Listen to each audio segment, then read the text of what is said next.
Comme toujours, il faut faire attention au sens que l'on donne aux mots, à la valeur péjorative qu'ils traînent. Celui-là en particulier. Vous voyez où je veux en venir? Mais si, vous savez bien, combien de fois avez-vous entendu dire d'un air de dégoût ou de condescendance « Ah, c'est le Moyen-Âge » pour désigner une situation aberrante, choquante, parce que rétrograde.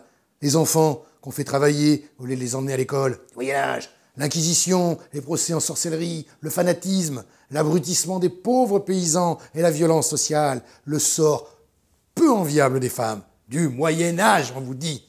Bah voyons, Ben Laden est né au Moyen-Âge sans doute. Les femmes brimées des pays arabes sont des contemporaines de Jeanne d'Arc, c'est bien connu. Le hooliganisme, l'intégrisme religieux ou la politique du bouc émissaire, tout cela est bien fini depuis des siècles. Il suffit de suivre l'actualité chaque jour pour le savoir. Dans le défilé chronologique qui intéresse les historiens, le Moyen-Âge occupe une place conséquente, 1000 ans, qui vont du 5e au 15e siècle. Avant, l'Antiquité, après, la Renaissance. 1000 ans d'obscurantisme? Sûrement pas. C'est même plutôt tout le contraire. Allez, quelques exemples.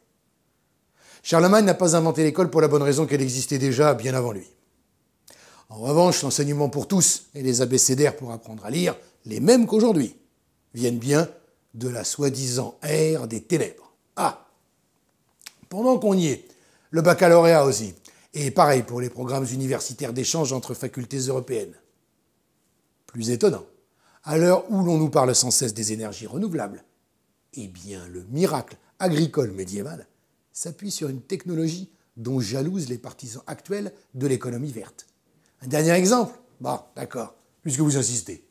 La décentralisation n'a pas été organisée par Gaston Defferre dans sa loi du 2 mars 1982, avec notamment la suppression de la tutelle administrative et financière exercée par le préfet sur les autorités locales. Non, raté.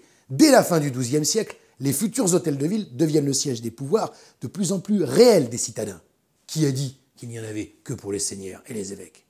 Oh, certainement pas nous, à Historia, qui, dans ce numéro décapant, où les allers-retours entre passé et présent vont vous enchanter.